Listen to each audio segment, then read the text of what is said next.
Program makan bergizi gratis hadir untuk memastikan anak-anak Indonesia mendapatkan akses gizi seimbang. Namun, rentetan kasus keracunan massal yang menimpa ribuan siswa membuat publik mempertanyakan kualitas pengawasan dan standar keamanan pangan. Negara-negara besar lain seperti China dan India pun sudah pernah mengalami tragedi serupa, bahkan dengan skala yang memicu protes publik. Lalu pelajaran apa yang bisa kita ambil? Selengkapnya akan kami ulas untuk Anda.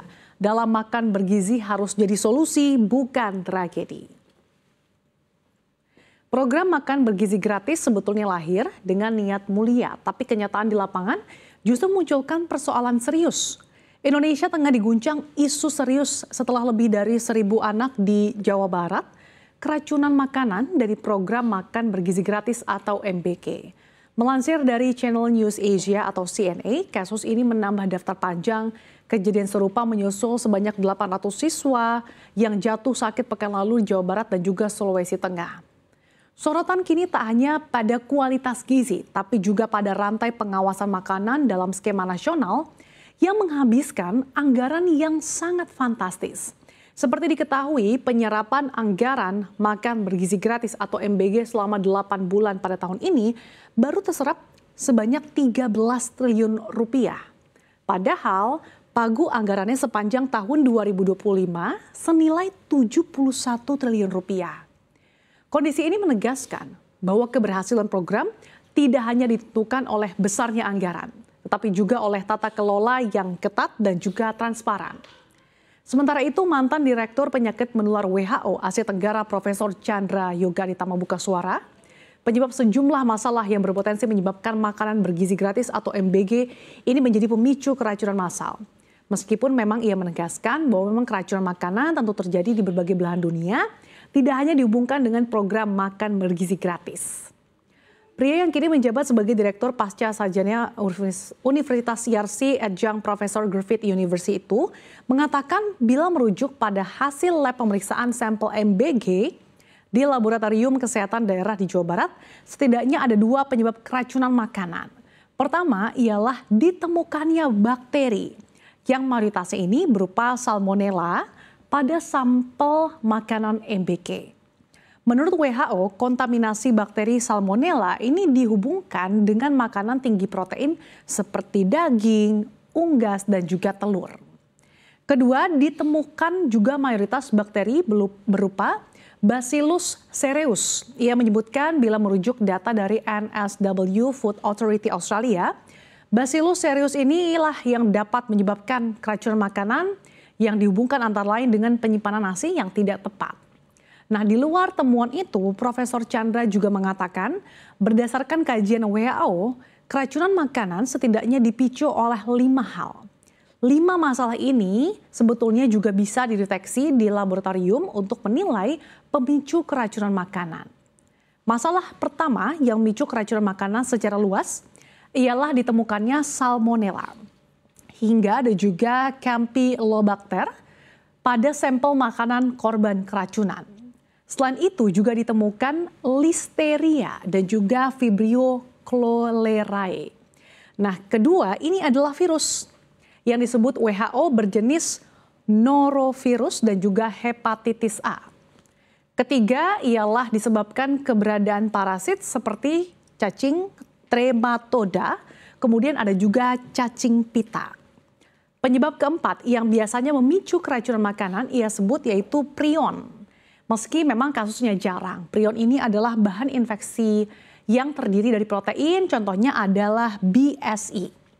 Penyebab kelima yang perlu diantisipasi ialah kemungkinan kontaminasi bahan kimia pada makanan. Nah, setelah melihat bagaimana kasus keracunan massal di program MBG yang memperlihatkan banyak celah persoalan mulai dari kualitas makanan hingga lemahnya pengawasan, lalu bagaimana respon pemerintah menghadapi desakan publik dan apa langkah perbaikannya? Merangkai kasus keracunan ini membuat publik mendesak agar program MBG dihentikan. Menanggapi desakan tersebut, Kepala Badan Gizi Nasional MBG, Dadan Hindayana menegaskan MBG ini tetap akan berjalan. Meski begitu, ia berjanji bakal memperkuat pengawasan dan juga koordinasi agar standar mutu dan juga keamanan pangan di semua dapur program ini semakin konsisten. Danan menjelaskan bahwa MBG ini tetap harus berjalan karena kenapa? Karena sekitar 60% anak di Indonesia yang disebutnya tidak memiliki akses gizi seimbang. Karenanya MBG memang diprioritaskan untuk sekolah-sekolah menengah ke bawah dengan mayoritas siswa dari kelas menengah ke bawah ini terutama di daerah aglomerasi yang memang padat penduduk tanpa membedakan kaya miskin di dalam satu sekolah.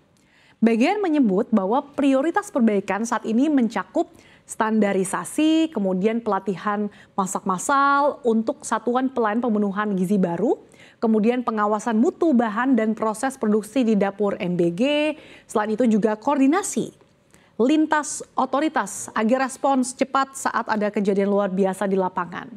Kemudian juga terkait dengan pemetaan resiko berdasarkan kepadatan penduduk dan kondisi infrastruktur daerah yang juga menjadi prioritas perbaikan. Sementara pemerintah pun mewajibkan Satuan Pelayanan Pemenuhan Gizi atau SPPG ini memiliki sertifikat layak higienis dan sanitasi atau SLHS. Aturan ini ditetapkan setelah lebih dari 1.000 anak di Jawa Barat mengalami keracunan makan massal setelah menyantap makan siang sekolah pada pekan lalu. Menteri Koordinator Bidang Pangan Zulkifli Hasan mengatakan aturan ini menjadi langkah wajib untuk menjamin makanan yang disajikan kepada anak-anak ini aman dan tentunya layak dikonsumsi. Di tengah pemerintah yang berkomitmen kuat gitu ya untuk memperketat pengawasan, Indonesia sebetulnya bukan satu-satunya negara yang menghadapi risiko dalam program makan bergizi gratis. Negara besar lainnya pun pernah menghadapi tragedi serupa. Kita lihat di slide berikutnya.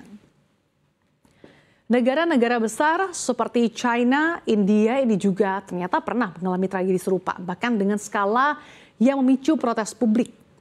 Journalists for Transparency pernah mencatat bahwa di China misalkan pada Juli 2025, ini sebuah TK di daerah Gansu dilanda skandal besar. Sekitar 230 anak saat itu keracunan akibat makanan yang dicampur pigmen beracun untuk mempercantik tampilan.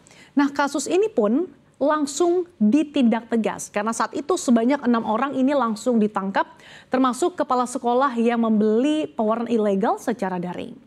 Otoritas provinsi menerbitkan laporan publik dan pemerintah pusat menekankan perlunya audit yang ketat dalam rantai penyediaan makanan sekolah. Namun, sejarah panjang menunjukkan penanganan China ini tidak selalu transparan. Pada 2013 misalkan, sebanyak 244 siswa di Gansu jatuh sakit usai sarapan sekolah bersubsidi. Pemerintah lokal kala itu sempat menuding ada sugesti psikologis alih-alih keracunan makanan.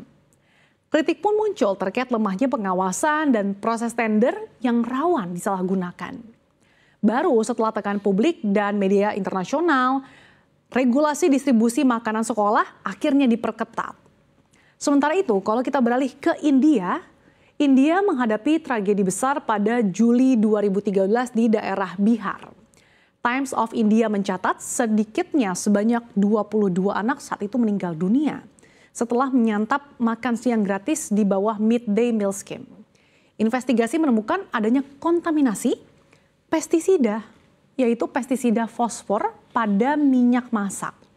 Pemerintah India pun segera membentuk komisi penyelidikan, kemudian memberikan kompensasi kepada korban, yaitu masing-masing Rp200.000 atau sekitar $3.370 Amerika Serikat untuk setiap korban dan juga menerapkan inspeksi dapur serta gudang penyimpanan bahan makanan. Program makan gratis India sendiri ini merupakan salah satu yang terbesar di dunia. Dengan target 120 juta anak, memang meski sempat terguncang, pemerintah India juga tidak menghentikan programnya. Sebaliknya mereka justru memperbaiki standar kebersihan, kemudian menambah inspeksi acak, juga mendorong partisipasi komite orang tua dalam pengawasan makanan di sekolah-sekolah terutama di pedesaan. Tentunya pelajaran dari China dan India ini menunjukkan adanya dua pendekatan yang berbeda ya. China menekankan kalau penegakan hukum dan audit ketat meskipun memang kerap ada masalah transparansi. Sementara itu di India justru menempuh jalur perbaikan regulasi dan partisipasi masyarakat setelah tragedi. Keduanya tentunya bisa menjadi pelajaran penting bagi Indonesia yang kini juga menghadapi tantangan menjaga kepercayaan publik terkait dengan program makan bergizi gratis atau MBG.